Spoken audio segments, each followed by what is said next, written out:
It's Danny Game Boy.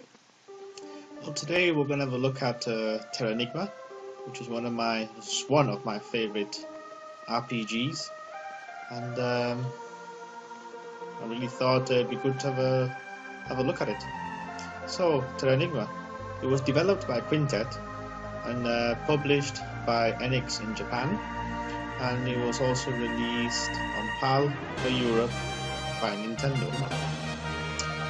Its designer was Tomoyoshi Miyazaki, and also by Reiko Takebayashi.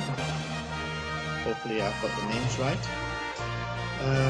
It's on the Super Nintendo, and it was released in Japan on October the 20th, 1995, and then for the rest of Europe it was released in December 19th, 1996.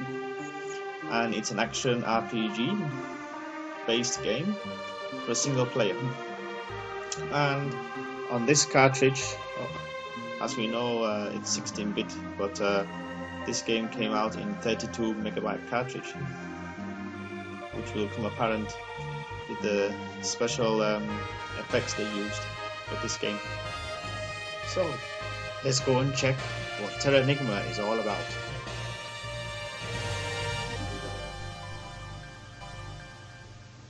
Terranigma, known as The Creation of Heaven and Earth in Japan, was an action RPG game in 1995 for the Super Nintendo.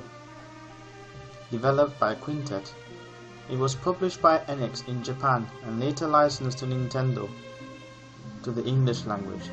Also, it was translated into German, Spanish, and French in all PAL territories. Terranigma tells the story of the Earth's resurrection by the hands of a boy named Ark, and its progress from the evolution of life the present day. The game keeps a top-down perspective view of the world and utilizes an action-based real-time battle system, so it's very similar to Zelda: Link to the Past. It allows the player to perform different techniques depending on whatever the protagonist is running, jumping or attacking, or using a combination of these three actions. Each attack is meant for dealing more damage to certain kinds of enemies, though in most cases there is little or no difference regardless to the techniques used. Projectiles launched at arc can be blocked by the guard technique, which is otherwise ineffective against melee attacks. With every victory, experience points are gained, like in most RPGs, increasing the protagonist's level and his maximum hit points, strength and defense, and even luck. Slaying the enemies sometimes leave behind gems, which can be used to buy weapons, armors, and healing items, and spells, as in many different kinds of RPGs too. There are no magic points in the game. All the spells take the form of one-time use items instead. So as the player, you must collect magic rocks and then take them to magic shops so you can have them converted and transformed into magic rings and summon medals.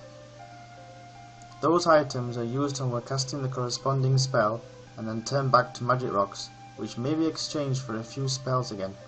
Upon defeating bosses and completing miscellaneous tasks, new types of magic become available.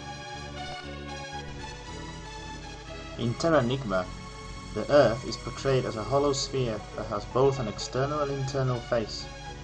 Since the beginning of the Earth, the surface world stood for growth, where two forces came to be called God and Devil.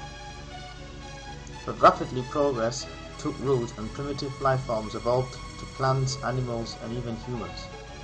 Technology and industry revolutionized the evolution, but the fight between God and the Devil was still taking place, and more fiercely than ever. The conflict culminated in a final battle at the southernmost point of the surface. However, neither of the two forces was victorious. The continents of the surface world submerged into the sea, and the underworld was... At the beginning of the game, introduces Ark, a mischievous boy who lives in Krista, the only village in the underworld. After opening a forbidden door and touching a mysterious box inside, every citizen in the village is frozen. The only person who was not affected by this curse was the Elder of Krista. Guides him to resurrect the continents of the surface world in order to unfreeze the people.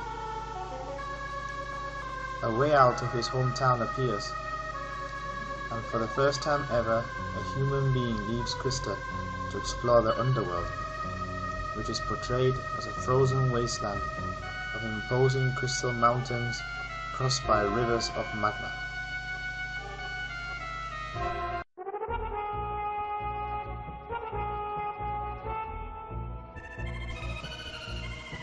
Eventually, Ark conquers the trials of the Five Towers, each representing one continent in the world, and revives the mainland of the Earth.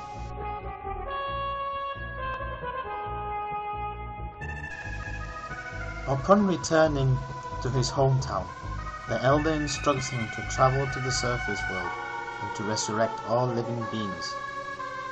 So with a very heavy heart, Ark says goodbye to his lifelong devoted friend, Ellie, and sets out to the light side.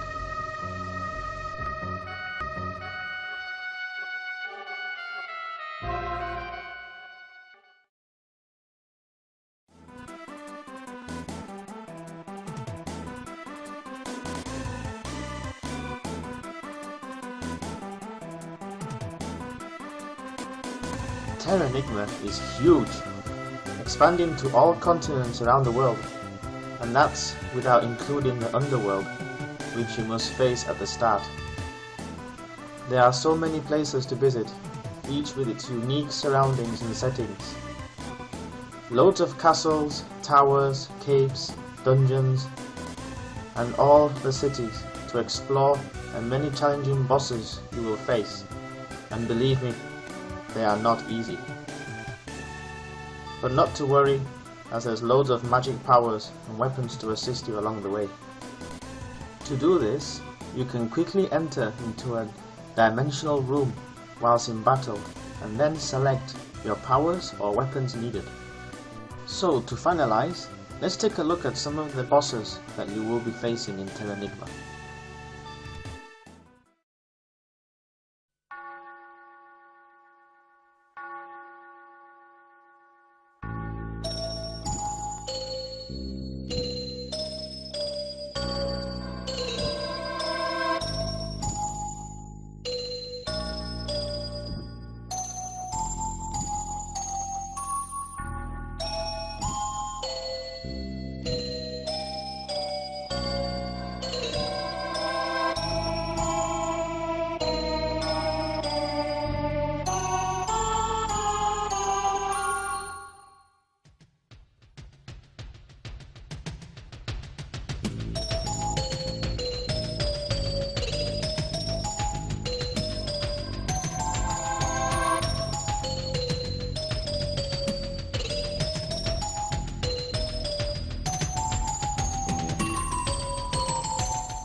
Terranigma is a wonderful RPG which I would recommend to any hardcore RPG gamer, and has everything to offer. It plays like a dream and keeps you going till the end. A must buy for all RPG collectors too. Well, that's my review of Terranigma. Please rate and comment. I will be very grateful for your feedback. Also, if there's anything else that you would like me to review for future videos, then just PM me or leave me a comment, and I'll gladly review for you. Or if there's any improvements I can make to the videos as well, would appreciate your feedback too. Well, with that, till the next time, Tiny Game Boy out.